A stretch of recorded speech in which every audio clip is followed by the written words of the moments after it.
ಕುಶಾಲನಗರ ಕೃಷಿ ಪತ್ತಿನ ಸಹಕಾರ ಸಂಘದಲ್ಲಿ ಅಧ್ಯಕ್ಷರು ಮತ್ತು ವ್ಯವಸ್ಥಾಪಕರು ಶಾಮೀಲಾಗಿ ಕೋಟ್ಯಾಂತರ ರೂಪಾಯಿ ದುರುಪಯೋಗ ಪಡಿಸಿಕೊಂಡಿರುವ ಶಂಕೆ ಇದ್ದು, ಈ ಬಗ್ಗೆ ಸಮಗ್ರ ತನಿಖೆಯಾಗಬೇಕೆಂದು ಕುಶಾಲನಗರ ಬಿಜೆಪಿ ಘಟಕ ಆಗ್ರಹಿಸಿದೆ. ತಪ್ಪಿದರೆ ಉಗ್ರ ಹೋರಾಟ ಮಾಡುವುದಲ್ಲದೆ ಕಾನೂನಿನ ಮೊರೆ ಹೋಗಲಾಗುವುದು ಎಂದು ಪಕ್ಷದ ತಾಲೂಕು ಅಧ್ಯಕ್ಷ ಚರಣ್ ಮಾಧ್ಯಮಗೋಷ್ಠಿಯಲ್ಲಿ ಹೇಳಿಕೆ ನೀಡಿದ್ದಾರೆ. ದಾಖಲೆ ಸಹಿತ ಮಾತನಾಡಿದ ಅವರು, ಸಹಕಾರ ಸಂಘದ ಸಾಮರ್ಥ್ಯಕ್ಕೂ ಮೀರಿ ಕೋಟ್ಯಾಂತರ ವೆಚ್ಚದಲ್ಲಿ ಶತಮಾನೋತ್ಸವ ಭವನ ನಿರ್ಮಾಣ ಮಾಡಲಾಗುತ್ತಿದೆ ಎಂದು ಆರೋಪಿಸಿದರು. ಅಲ್ಲದೆ ಇದಕ್ಕಾಗಿ ಟೆಂಡರ್ ಕರೆದಿರುವ ಜಾಹೀರಾತಿನ ನೆಪದಲ್ಲಿ ಸಂಘದ ಹೆಸರನ್ನೇ ಬದಲಾಯಿಸಲಾಗಿದೆ. ಜೊತೆಗೆ ಪತ್ರಿಕೆಯೊಂದರಲ್ಲಿ ಸಣ್ಣದಾಗಿ ಜಾಹೀರಾತು ನೀಡಲಾಗಿದೆ. ಸುಮಾರು 16 ಕೋಟಿ ವೆಚ್ಚದಲ್ಲಿ ಭವನ ನಿರ್ಮಾಣಕ್ಕೆ ನೀಲಿ ನಕಾಶೆ ತಯಾರಿಸಲಾಗಿದ್ದು, ಜಾಗ ಮತ್ತು ಭವನ ನಿರ್ಮಾಣಕ್ಕೆ ಒಟ್ಟು 8 ಕೋಟಿ ಖರ್ಚಾಗಲಿದೆ. ಕೇವಲ ಬಡ್ಡಿಯ ಹಣದಲ್ಲಿ ಕಾರ್ಯಾಚರಿಸುತ್ತಿರುವ ಸಂಘವು ಇಷ್ಟೊಂದು ಮೊತ್ತವನ್ನು ಭರಿಸಲು ಸಾಧ್ಯವೇ ಎಂದು ಚರಣ್ ಪ್ರಶ್ನಿಸಿದರು. 2 ಎಕರೆ ಜಾಗನ ಇವರು ಪರ್ಚೇಸ್ ಮಾಡ್ತಾರೆ. ಅದರಲ್ಲಿ 1 ಎಕರೆ 20 ಸೆಂಟಿಗೆ ಸುಮಾರು 3,25,000 ರೂಪಾಯಿನಾಗಿ ಅವರು ಪರ್ಚೇಸ್ ಮಾಡ್ತಾರೆ. 3 ಎಕರೆ 25 ಸೆಂಟ್ ಪರ್ಚೇಸ್ ಮಾಡಿ ಅದರ ಜೊತೆಗೆ ಹಿಂಬದಲ್ಲಿ ಇರುವಂತಹ 11B ದಾಖಲಾತಿ ಇರುವಂತದ್ದು, ಏನು ಕನ್ವರ್ಷನ್ ಆಗಿಲ್ಲ ಏನೆಲ್ಲ 11B ಇದು ಮೂಡ ಫ್ರಂಟ್ ತಗೊಂಡಿರುವಂತಹ ಜಾಗ ಕನ್ವರ್ಷನ್ ಆಗಿರ್ತದೆ. ಅದರ ಜೊತೆಗೆ ಹಿಂದ್ಗಡೆ ಆಗಿರುವಂತಹ ಜಾಗ ಕನ್ವರ್ಷನ್ ಆಗಿರುತ್ತೆ.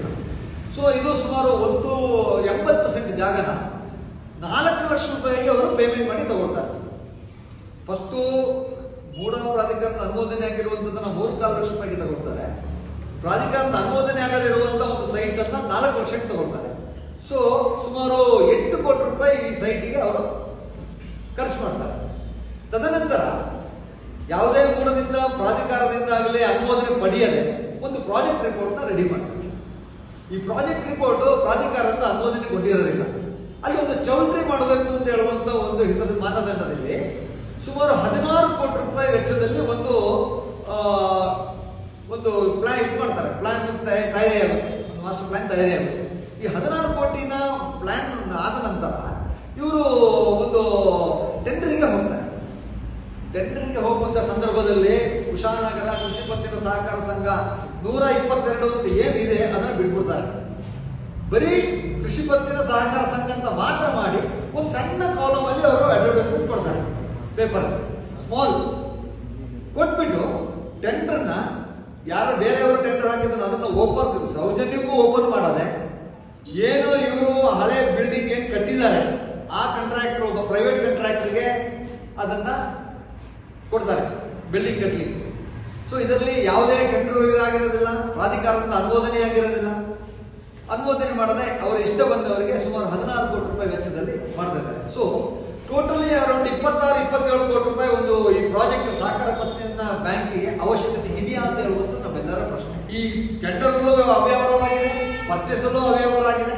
ಎಲ್ಲ ತನಿಖೆ ಮಾಡಬೇಕು ಅಂತೇಳಿ ನಾವು ನಮ್ಮ ಕುಶಾಲನಗರ ಬಿಜೆಪಿ ಘಟಕದಿಂದ ನಾವು ಅದಕ್ಕೆ ಆಗ್ರಹ ಮಾಡ್ತಾ ಇದ್ದೇವೆ. ಅದರ ಜೊತೆಗೆ ನಮಗೆ ಡಾಕ್ಯುಮೆಂಟ್ಸ್ ಕೊಟ್ಟಿದ್ದಾರೆ. ಏನು ಬ್ಯಾಂಕಲ್ಲಿ ಏನೋ ಒಬ್ಬ ಎಂಪ್ಲಾಯಿ ಕೆಲಸ ಮಾಡ್ತಾನೆ, ಅವನು ಇದನ್ನೆಲ್ಲ ಬೇಸತ್ತು ಬಿಟ್ಟು ಹೋಗ್ಬಿಟ್ಟು ಅವರು ಬೆಂಗಳೂರು ಸ್ಟೇಟ್ ರಿಜಿಸ್ಟರ್ಗೆ ಕಂಪ್ಲೇಂಟ್ ಕೊಟ್ಟಿದ್ದಾರೆ. ಅದರ ಜೊತೆಗೆ ಲೋಕಾಯುಕ್ತಕ್ಕೂ ಕಂಪ್ಲೇಂಟ್ ಕೊಟ್ಟಿದ್ದಾರೆ. ಇದರ ಕುಲಂಕಷವಾಗಿ ಇದು ಪರಿಶೀಲನೆ ಮಾಡಿ ಇದು ತನಿಖೆ ಆಗಬೇಕು. ತನಿಖೆ ಆಗುವವರೆಗೆ ಈ ಎಲೆಕ್ಷನ್ ಮುಂದೂಡಬೇಕು ಅಂತ ಹೇಳುವಂಥದ್ದು ನಾವು ಆಗ್ರಹ ಮಾಡ್ತೀವಿ. ಯಾವುದೇ ಅನುಮೋದನೆ ಪಡೆಯದೆ ಕ್ರಿಯಾ ಯೋಜನೆ ರೂಪಿಸಿದ್ದು ಟೆಂಡರ್ ಕರೆಯದಿದ್ದರೂ ಖಾಸಗಿ ಗುತ್ತಿಗೆಯವರಿಗೆ ವಹಿಸಲಾಗಿದೆ. ಮುಕ್ತಾಯವಾದ ಖಾತೆಗಳನ್ನು ಆಕ್ಟಿವ್ ಮಾಡಿ ಅಕ್ರಮವಾಗಿ ಹಣ ವರ್ಗಾಯಿಸಲಾಗಿದೆ. ಕೆಲವು ವ್ಯಕ್ತಿಗಳು ತಮ್ಮ ಸಾಲವನ್ನು ಪೂರ್ತಿ ಮರುಪಾವತಿಸಿದರೂ ಅದೇ ಖಾತೆಗೆ ಸಾಲ ಮಂಜೂರಾಗುವಂತೆ ತೋರಿಸಲಾಗಿದೆ. ಸಿದ್ಧಿವಿನಾಯಕ, ಮಣಿಕಂಠ, ಸ್ಫೂರ್ತಿ ಮತ್ತು ಸಂಗಮ ಎಂಬ ಸ್ವಸಹಾಯ ಸಂಘಗಳ ಹೆಸರಿಗೆ ಸಂಘದ ಗಮನಕ್ಕೆ ತಾರದೆ ಸುಮಾರು 22 ಲಕ್ಷ ಹಣವನ್ನು ಜಮಾ ಮಾಡಲಾಗಿದೆ ಎಂದು ಅವರು ಆರೋಪಿಸಿದರು. ನಾವು ಎಲೆಕ್ಷನ್ಗೆ ಹೋಗಬೇಕು, ಅವ್ರಿಗೆ ತೊಂದರೆ ಕೊಡುವುದೇನಿಲ್ಲ. ಅವರು ಆಲ್ರೆಡಿ ಒಂದು ಬ್ಯಾಂಕಲ್ಲಿ ಅಧ್ಯಕ್ಷರಾಗಿದ್ದಾರೆ. ಇನ್ನೊಂದು ಈ ಬ್ಯಾಂಕಿಗೆ ಇನ್ನೊಬ್ಬರಿಗೆ ಅವಕಾಶ ಮಾಡಿಕೊಡ್ಲಿ. ಆಮೇಲೆ ಆಗ ನಿಮಗೆ ಈ ಹಗರಣಗಳನ್ನು ತನಿಖೆ ಮಾಡಲಿಕ್ಕೂ ಅವಕಾಶ ಆಗುತ್ತೆ. ಚುನಾವಣೆ ಆಗಬಾರ್ದು ಅಂತ, ಚುನಾವಣೆ ಆಗದಿದ್ರೆ ಅವರು ಅಲ್ಲಿ ಕೈ ಆಡಿಸೋದಿಲ್ಲ, ಒಂದು ನ್ಯಾಯಬದ್ಧವಾದ ಒಂದು ತೀರ್ಮಾನ ಆಗ್ತದೆ, ಒಳ್ಳೆ ಜಡ್ಜ್ಮೆಂಟ್ ಬರುತ್ತೆ ಅಂತ ನಮ್ಮ ಅಪೇಕ್ಷೆ. ಗೋಷ್ಠಿಯಲ್ಲಿ ಸಹಕಾರ ಸಂಘದ ಸದಸ್ಯ ಎಂಎಸ್ ಕುಮಾರ್, ಬಿಜೆಪಿ ತಾಲೂಕು ಅಲ್ಪಸಂಖ್ಯಾತರ ಘಟಕದ ಅಧ್ಯಕ್ಷ ಬಿಜೆ ನಿಸಾರ್, ಪಟ್ಟಣ ಪಂಚಾಯಿತಿ ಸದಸ್ಯೆ ರೇಣುಕಾ ಹಾಗೂ ಬಿಜೆಪಿ ಮುಖಂಡ ಉಮಾಶಂಕರ್ ಹಾಜರಿದ್ದರು.